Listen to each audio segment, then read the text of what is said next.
Corona SOPs पर अमल न करने पर कराची के इलाकों सदर, आरामबाग और क्लिफ्टन में 9 रेस्टोरेंट्स सील कर दिए गए हैं और आज से मंगू पीर की यूसी 8 में 15 दिन के लिए माइक्रो स्मार्ट लॉकडाउन भी लगा दिया गया है। सिर्फ राशन की दुकानें और मेडिकल स्टोर्स यहां पर खोलने की इजाजत होगी।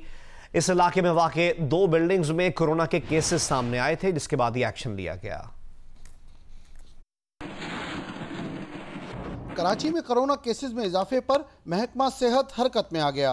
हुक्काम के मुताबिक चंद रोज के दौरान कोरोना की कम होती शरह में इजाफा रिपोर्ट हुआ, जिस पर महकमा सेहत की तजवीज़ पर मंगो पीर की यूनियन काउंसिल 8 में पहले माइक्रो स्मार्ट लॉकडाउन का निफाज कर दिया गया।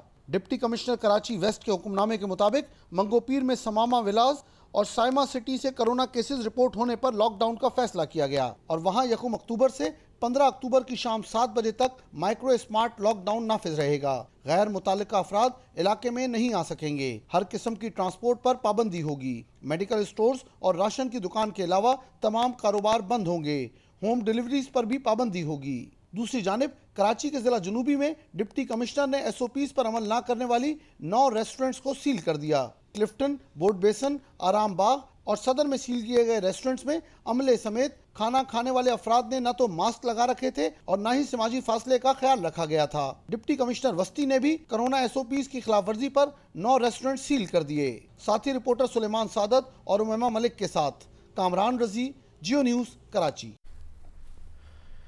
वज़ीर तालीम सिंध सईद गनी ने कहा है कि कोरोना के बायस स्कूल्स को दोबारा बंद करने की बातें महज अफवाह है। हुकूमत सिंध स्कूल्स की मुसलसल निगरानी कर रही है। सूरत हाल ख़राब होने पर हालात के मुताबिक फैसला किया जाएगा।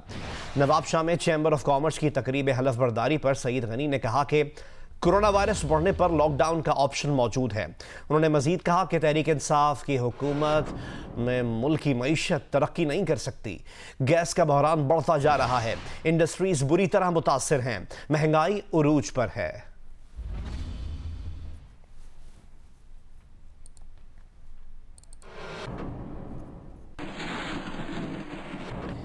फैसलाबाद से खबर शामिल करते हैं, जिसके इलाके गुलाम आबाद में टेक्सटाइल फैक्ट्री में लगने वाली आग पर 6 घंटे बाद अब ताज़ा अपडेट यह है कि काबू पा लिया गया है। रेस्क्यू के मुताबिक आग शॉर्ट सर्किट के बायस लगी थी। आग के बायस फैक्ट्री के एक हॉल की छत भी गिर गई। फैक्ट्री में कोयले, लकड़ी और बुरादे के बायस आग की शिद्दत में इजाफा हुआ।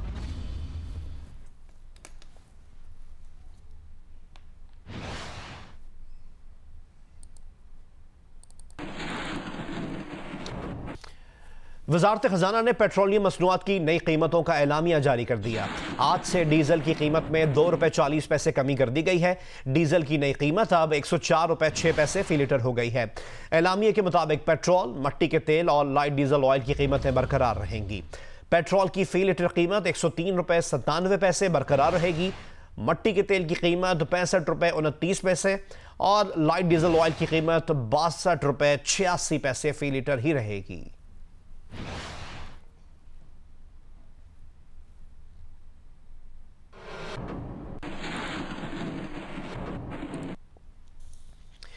कौमी एहतसाब ब्यूरो की कराची में बड़ी कार्रवाई से मुतालिक आपको अपडेट करें। पीपल्स पार्टी के मरहूम रहनुमा मखदूम अमीन फहीम के बेटे और ताल्लुका हाला के साबिक नाजिम मखदूम जलील उल जमा को हिरासत में ले लिया गया। उन पर करप्शन में मुलव्वस एक साबिक अकाउंट ऑफिसर से पैसे लेने के इल्जामात हैं। नैब तहकीकात में इंकशाफ हुआ कि मुल्ज़िम मुश्ताक शेख ने 2015 में डिफेंस कराची में मखदूम जलील उल जमा के बरादर निस्बती के नाम पर खरीदे गए फ्लैट की मद में 75 लाख रुपए अदा किए। ज़राए के मुताबिक नैब कराची ने मखदूम जलील उल जमा को 4 सितंबर को तलब किया था, ताहम वो नहीं पेश हुए।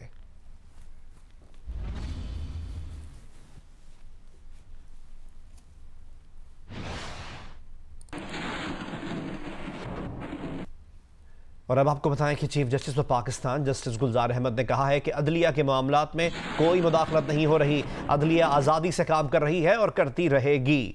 कोयटा में पाकिस्तान बार काउंसिल की तरफ से दिए गए इशाइये से खिताब में चीफ जस्टिस गुलजार अहमद ने कहा कि सुप्रीम कोर्ट अवाम के बुनियादी हुकूक की मुहाफिज है। लापता अफराद का मसला गंभीर और पूरे मुल्क का मसला बन गया है। लापता अफराद के मसले के हल के लिए हाई कोर्ट्स ने बहुत काम किया है। अदालतों की कोशिशों से बहुत लोग बाजियाब हुए हैं। जस्टिस गुलजार अहमद ने कहा कि लापता अफराद के मसले पर कोई समझौता नहीं करेंगे।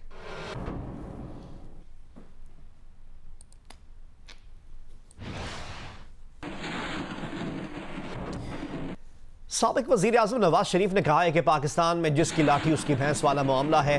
खित्ते के ममालिक ने आइन पर चलते हुए तरक्की की कई मंजिलें तय कर ली हैं और पाकिस्तान इतना ही पीछे चला गया।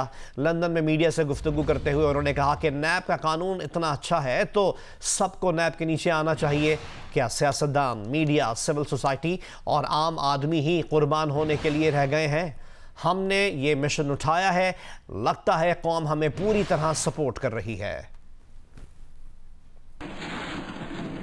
हमारे सामने बहुत बड़ा कॉज है, लिहाजा ये बड़ी छोटी बातें हैं, तो आप मुझे इसमें ना ही उलझाएं तो अच्छा है। कॉज इस वक्त पाकिस्तान को मुसीबतों से निकालना है और आपको मालूम है कि पाकिस्तान में ना कानून की हुक्मरानी है और ना कोई आइन की हुक्मरानी है, बल्कि जिसकी लाठी उसकी भैंस वाला हिसाब है इस वक्त पाकिस्तान में। 70 सालों में हमारे ज़वाल का बायस यही चीज़ बनी है।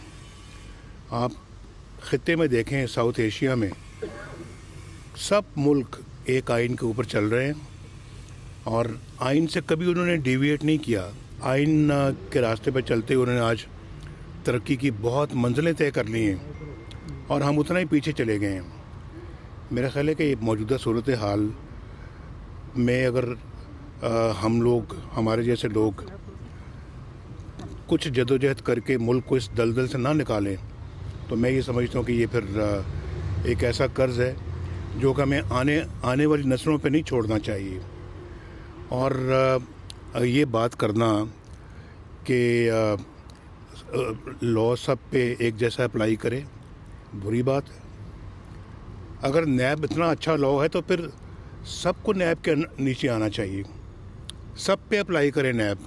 हमारा तो अपना एक एहतसाब का निज़ाम है जी, दूसरा इदारा के जी हमारा अपना निज़ाम है जी, तीसरा के हमारा अपना निज़ाम है। तो फिर इस मुल्क के अंदर जो है वो सिर्फ़ एक ख़ास तबका, ये जो मीडिया है, ये जो अपना सिविल सोसाइटी है और फिर पॉलिटिशियंस हैं, यही कुर्बान होने के लिए रह गए हैं। आम आदमी कुर्बान होने के लिए रह गया। तो मैं ये समझता हूँ कि जहाँ इक्वालिटी नहीं होगी वहाँ कभी तरक्की नहीं आएगी। ये मुल्क जहाँ आप खड़े हैं इसमें इक्वालिटी है, लिहाजा देखें आप तरक्की, हर तरफ आपको तरक्की यहाँ पे नज़र आती है। इंसाफ है, जिस मुल्क के अंदर इंसाफ होगा, कानून की हुक्मरानी होगी, वो जीतेगा ही जीतेगा, लेकिन जहाँ नहीं होगी वो हारेगा ही हारेगा। आज हमने ये मिशन उठाया है, मुझे यकीन है कि कौम इसमें इंशाल्लाह हमारा साथ देगी। हम जो है वो आगे बढ़ेंगे इसी मिशन पे और मुझे लगता है कि कौम इसमें हमें पूरी तरह सपोर्ट कर रही है। इस्लामाबाद हाई कोर्ट में सजा के खिलाफ अपीलों की समाअत के बाद नवाज शरीफ ने वीडियो लिंक से एक और खिताब किया। नून लीग की सेंट्रल एग्जीक्यूटिव कमेटी से खिताब में नवाज शरीफ ने कहा कि वो अपने मुल्क में गुलाम बनकर नहीं रह सकते, पाकिस्तानी बनकर रहेंगे। वो अब उठ खड़े होने का फैसला कर चुके हैं। दो टोक फैसला किया है कि जिल्लत की जिंदगी नहीं जी सकते, इज्जत की जिंदगी गुजारेंगे। नवाज शरीफ ने कहा कि कौम ने जुल्म के खिलाफ खड़े होने का फैसला कर लिया तो तब्दीली चंद महीनों या हफ्तों में आएगी। उन्होंने कहा कि तब्दीली जरूर आएगी। सेलेक्टेड वजीर आजम नाअहल है, लाने वाले पछता तो रहे होंगे, जवाब भी पछताने वालों को देना होगा। नाअहल बंदा तो कसूरवार है ही, लेकिन लाने वाले असल कसूरवार हैं। इंशाअल्लाह ताला तब्दीली सालों में नहीं, चंद महीनों में और चंद हफ्तों में इंशाअल्लाह इस मुल्क के अंदर आएगी और जरूर आएगी। इस बंदे को ले आए हैं, सिलेक्टेड वजीर आजम को, और अब पछता तो रहे होंगे कि लाए भी तो हम किस बंदे को लेके आए हैं, लेकिन अब आप लाएं, आप ही को जवाब देना होगा। तो ये बंदा तो कसूरवार है ही है, लेकिन उससे बड़े कसूरवार आप हैं। पाकिस्तान की बिजली को बहाल किया, पाकिस्तान की रोशनियों को बहाल किया, पाकिस्तान की इंडस्ट्री को चलाया, पाकिस्तान की तजारत को चलाया, दिन रात काम किया, डैम बनवाए, बिजली के कारखाने लगवाए। हजारा मोटरवे भी देख लें, सियालकोट लाहौर मोटरवे भी देख लें, आप अपना लाहौर मुल्तान मोटरवे भी देख लें, मुल्तान सक्कर मोटरवे भी देख लें, हैदराबाद कराची मोटरवे भी देख लें, बलोचिस्तान बलूचिस्तान में हमारा बनी है। बलूचिस्तान के अंदर जो है अल्लाह के फजलो करम से हाईवेज हमने बनाई है, सक्खर से लेके हैदराबाद तक। जो अभी रह गया है वो भी शायद रह गया कि हमें टर्म ही नहीं किसी ने पूरी करने दी। हमारा टेन्योर जो है वो अपना जो है ना वो इसमें पूरा नहीं हो सका, वरना उसकी भी बुनियाद रख के हम जाते। धरनों के बावजूद हमने वो सब कुछ अकम्प्लिश किया। 5.8% पे जो है वो ग्रोथ रेट हम छोड़कर गए हैं, जो कि आज नेगेटिव चला गया है। पाकिस्तान को जो है वो ग्रे से हम वाइट में लेके आए, फैटफ में। हमारे जमाने में आदमी भी सुख की जिंदगी गुजार रहे थे, पाकिस्तानी सुख की जिंदगी गुजार रहे थे। आज तो उनका जीना दोबर हो गया है। ना वो बिजली का बिल दे सकते हैं जो बम बन के उन पे गिर रहा है, ना वो गैस का बिल दे सकते हैं। आटे की कीमत आसमान से बातें कर रही है। आज तो मैं पढ़ रहा था कि अब आटा जो है ना आगे नापैद होने वाला है। गंदम ही नहीं बाहर से इंपोर्ट की गई। मियां मोहम्मद नवाज शरीफ की हिदायत पर मरियम नवाज ने पंजाब भर में जलसे करने का फैसला किया है। ज़राए मुस्लिम लीग नून के मुताबिक मरियम नवाज पहला जलसा 16 अक्टूबर को गुजरावाला में करेंगी।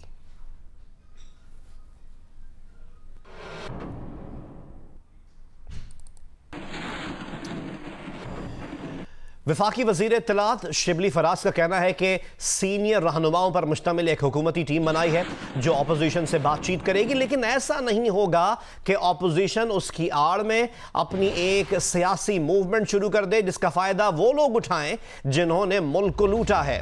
प्रोग्राम आज शाहजेब खानजादा के साथ में गुफ्तगू करते हुए शिबली फराज का यह भी कहना था कि एक प्लान अपोजिशन ने बनाया है, एक प्लान हुकूमत का होगा। एक सियासी जमात है और हम चाहते हैं कि जो चीजों को मैनेज किया जाए वो सियासत पे, लेकिन सियासत एक चीज है और दूसरी जो क्रिमिनल एक्टिविटीज हैं वो एक अलग चीज है। इसके अलावा इसलिए हमने जो हमारे सीनियर लीडर्स हैं जो कि पॉलिटिकली ज्यादा एक तजुर्बा रखते हैं, उनकी टीम बनी है और वो बिल्कुल एंगेज करेंगे, हर ऑपोजिशन पार्टी के साथ वो एंगेज करेंगे। लेकिन हम ये नहीं करने देंगे कि वो इसको एक प्रीटेक्स्ट बना के और अपनी एक ऐसी पॉलिटिकल एक मूवमेंट शुरू करें जिसका के बुनियादी बेनिफिशियरी वो नवाज शरीफ या वो और लोग हों जिन्होंने इस मुल्क की। सब रोकेंगे कैसे? फिर रोकेंगे कैसे इन्हें? आपका क्या कोई प्लान है आपके पास? गिरफ्तारियां होंगी, क्या होगा, क्रैकडाउन होगा? देखिए बिल्कुल एक प्लान ये करेंगे और एक प्लान हम करेंगे। मुल्क के बेशतर इलाकों में आज मौसम गर्म और खुश्क रहेगा। महकमे मौसमियात का कहना है कि आज गिलगित बल्तिस्तान के कुछ अजला में गरज चमक के साथ बारिश का इम्कान है।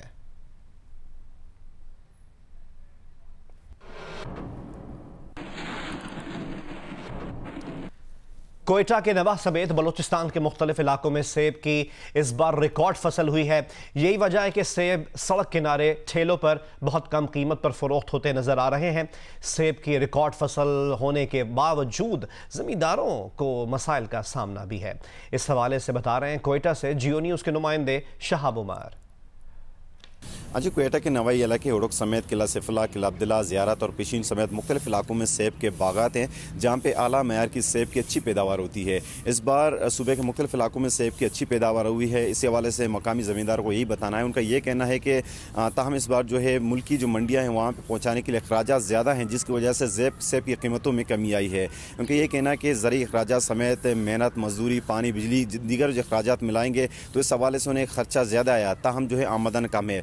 इसी वजह से शहर के मुख्तलिफ इलाकों में सड़कों के किनारों पर सेब फ़रोख्त होता नज़र आ रहा है। इनका यही कहना है कि जो हुकूमत है वो सेब की अच्छी पैदावार के लिए, कीमतों में इस्तेकाम के लिए और मुल्की और बैनुल अक़वामी मंडियों तक सेब पहुँचाने के लिए इक़दाम करें। जी। जिला सांगड़ के गांव का एक नौजवान फनकार शाहकार मुजस्मे तख्लीक कर रहा है। पसमानदा गांव के सुनहरे हाथों वाले फनकार की सलाहियतों पर देखते हैं नुमाइंदा जियो न्यूज़ मोहम्मद खालिद की रिपोर्ट।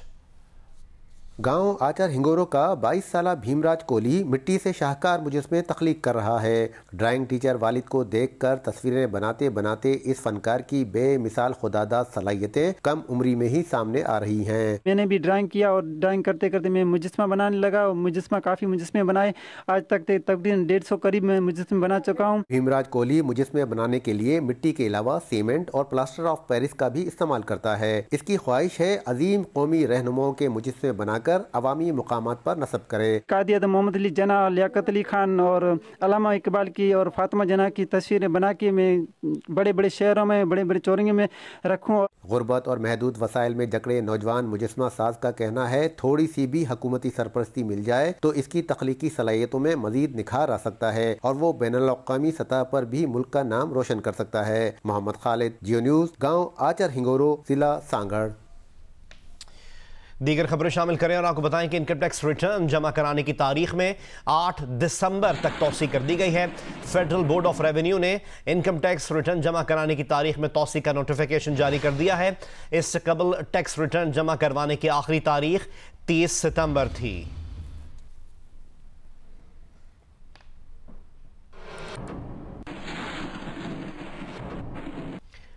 आज दुनिया भर में छाती के सरतान से आगाही का माह का आगाज हो रहा है जो 31 अक्टूबर तक जारी रहेगा।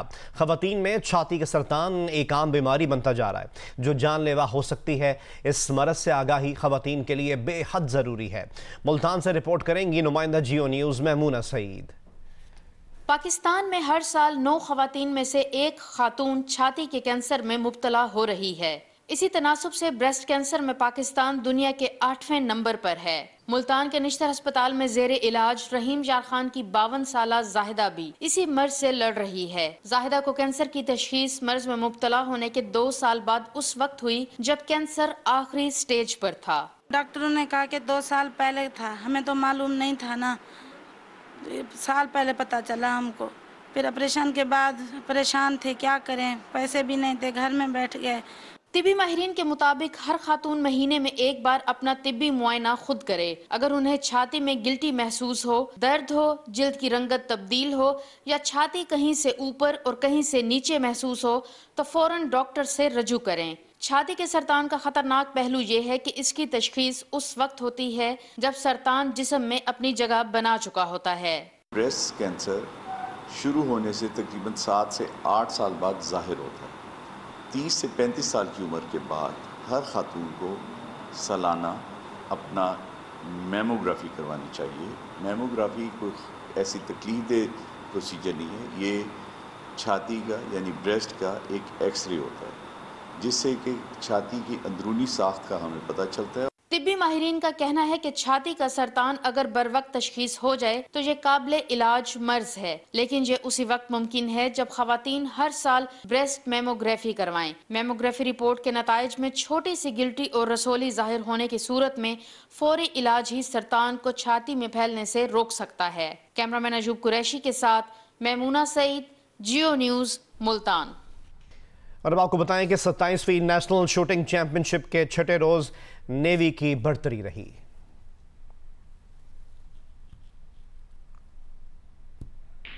नेशनल बैंक स्पोर्ट्स कॉम्प्लेक्स पर जारी चैंपियनशिप के दूसरे रोज अली हैदर को आगा बिलावल ने 4-1 से शिकस्त दी। बिलावल ने इस फतह के दौरान 106 का ब्रेक भी खेला। ये सीट नंबर 8 अली हैदर की टूर्नामेंट में मुसलसल दूसरी शिकस्त है। पहले मैच में उन्हें मोहम्मद अजमल के हाथों शिकस्त का सामना करना पड़ा था। चैंपियनशिप के दूसरे रोज बाबर मसीह और नसीम अख्तर ने भी सेंचुरी ब्रेक खेले। बाबर मसीह ने माजिद अली के खिलाफ 4-2 की फतह समेटी और 5वें फ्रेम में 128 का ब्रेक भी खेला, जबकि नसीम अख्तर ने शर्जील महमूद के खिलाफ 115 का ब्रेक खेलते हुए 4-2 से फतह हासिल की। दूसरे रोज होने वाले दीगर मैचेस में उमर खान, हारिस ताहिर, मुबशिर रजा, एहसन रमजान, जुल्फिकार कादिर, मोहम्मद सज्जाद और मोहम्मद बिलाल ने भी अपने अपने मैचेस जीत लिए। कराची हॉकी एसोसिएशन को 25 साल से पहले खोया हुआ ग्राउंड वापस मिल गया है। डिस्ट्रिक्ट सेंट्रल में वाक़ हॉकी ग्राउंड पर अरसा दराज से खेल की सरगर्मियां तो नहीं हुई, लेकिन मुख्तलिफ कारोबारी सरगर्मियां होती रहीं। सिंध स्पोर्ट्स बोर्ड ने 5 साल में ग्राउंड को कॉम्प्लेक्स में बदलने के अज़्म का इजहार किया है।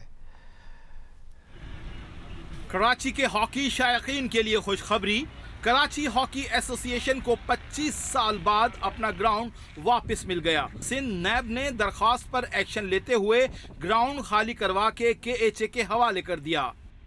गुलशन पे जो ग्राउंड है KHA स्पोर्ट्स कॉम्प्लेक्स वो भी इसी हालत में मिला था हमें। वहाँ पर भी हमारे पास फंड नहीं थे और वहाँ पर सिंध गवर्नमेंट की मदद से हमने वहाँ पर ऑस्ट्रोटर्फ लगवाई, टूर्नामेंट्स करवाए। सिंध स्पोर्ट बोर्ड के सेक्रेटरी इम्तियाज अली शाह ने हॉकी ग्राउंड का दौरा किया और 5 साल में उसे स्पोर्ट्स कॉम्प्लेक्स में बदलने के अज़्म का इजहार किया। नॉर्थ नाज़ाबाद ब्लॉक बी में डिस्ट्रिक्ट वेस्ट के नाम से मशहूर हॉकी ग्राउंड 6 एकड़ पर मुश्तमिल है। अतीकुर रहमान, जियो न्यूज़, कराची।